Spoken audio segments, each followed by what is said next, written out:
ایک بادشاہ تھا, اس نے ہیرے لیے اور اس نے کہا جی یہ اس میں اصلی بھی ہیں اور نقلی بھی ہیں, جو یہ بتائے گا کہ یہ اصلی ہے اور یہ نقلی ہے اس کو انعام ملے گا, اور جو نہیں بتا سکا اس کی گردن چلی جائے گی. کئی لوگوں نے اپنی گردنیں ضائع کروائیں. ایک نابینا آ گیا, آنکھوں سے نابینا, اس نے کہا میں بتاتا ہوں. بادشاہ نے کہا یہ آنکھوں والے نہیں بتا پا رہے, تو کیسے بتائے گا؟ صرف 10 منٹ دیتے ہیں مجھے. وہ گیا ہیرے لے کے دھوپ میں بیٹھا, 10 منٹ کے بعد آیا, اس نے کہا یہ اصلی ہیں اور یہ نقلی. چیک کروایا تو بالکل صحیح. یہ کیسے ہوا کہ آنکھ والے نہیں بتا پائے, تو نابینا ہو کے تو نے بتا دیا؟ اس نے کہا ویری سمپل. میں گیا دھوپ میں رکھے, جو پلاسٹک کے تھے وہ گرم ہو گئے اور جو اوریجنل تھے وہ ٹھنڈے کے ٹھنڈے رہے. یہ جو تپش آتی ہے نا لائف کے اندر, بیسیکلی قدرت ہمیں چیک کر رہی ہوتی ہے کہ کون اصلی ہے اور کون نقلی ہے, کون صرف دعویٰ کرتا ہے اور کون صبر کرتا ہے اس موقع پہ. اس وقت نے گزرنا ہی گزرنا ہے. ہم اگر اس معاملے میں آ کے دیکھیں کہ یار کیا میرے گھر میں کھانا پکتا ہے 3 ٹائم, میرے پاس اتنے پیسے ہیں کہ 6 مہینے اگر میں گھر بیٹھ جاؤں تو مجھے کوئی پریشانی نہ ہوگی, میں کہاں سے چلا تھا.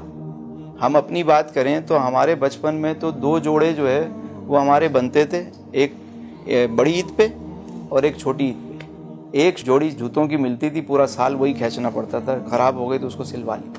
اللہ نے کتنی نعمتیں ہمیں دی, پہلے کے بادشاہ اس کا تصور بھی نہیں کر سکتے تھے. پھر بھی ہم روتے ہیں کہ پتہ نہیں ہم لٹ گئے, برباد ہو گئے, ہمارے ساتھ کیا ہو گیا. کیا ہو گیا بھائی, کیا ہوا, کیا ہے؟ پہلے سے بہتر ہوئے ہو یا خراب ہوئے ہو؟ اللہ نے کوئی رات ایسی بنائی نہیں کہ جس کے بعد دن طلوع نہ ہوتا ہو. کبھی کوئی ایسا ہوا کہ رات آئی ہو پھر دن نہ آیا ہو؟ تو مشکل دور بھی گزر جائے گا. مگر مسئلہ یہ ہے کہ اگر آپ اس کو ہنس کے گزاریں گے, مزے لیں گے کہ میرے مالک یہ وقت بھی تو نہیں بھیجا ہے, کوئی نہیں.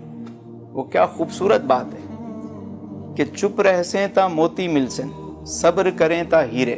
یعنی خاموش رہو گے تو ملے گا, لیکن شور مچاؤ جتنا مچا سکتے ہو, کیا ہوگا اس سے؟ ہماری بزنس کمیونٹی کا ایک سب سے بڑا جو مسئلہ ہے نا وہ یہ ہے کہ ہم سے جب کوئی پوچھے نا بھائی کیا حال ہے, یار دھندا نہیں ہے, مزہ نہیں ہے, ہر وقت رونا, ہر وقت گلا کرنا, اس کو ختم کرنا ہے. کوئی پوچھے کیا حال ہے, کہ اللہ کا شکر ہے الحمدللہ, میرے مالک یہ بغیر وینٹ کے میری سانس آ رہی ہے, تیرا شکر ہے. میرے کو تو نے یہ آنکھیں عطا کر دیں, تیرا شکر ہے. وہ شیخ سعدی جا رہے ہیں, مسجد میں گئے نماز پڑھنے تو کوئی جوتے اٹھا کے لے گیا. باہر نکلے تو دیکھا کہ کوئی جوتے ہی غائب ہیں. اب سوچ رہے ہیں وقت کا اتنا بڑا شیخ ننگے پاؤں جائے گا, لوگ کیا سوچیں گے. اتنے میں کیا دیکھتے ہیں کہ ایک شخص سے اس کے دونوں پاؤں نہیں ہیں, زمین سے گھسٹتا ہوا آ رہا ہے. شیخ سعدی فوراً سجدے میں گر گئے. کہا میرے مالک میرے تو جوتے نہیں ہیں, اس کے تو پاؤں نہیں ہیں.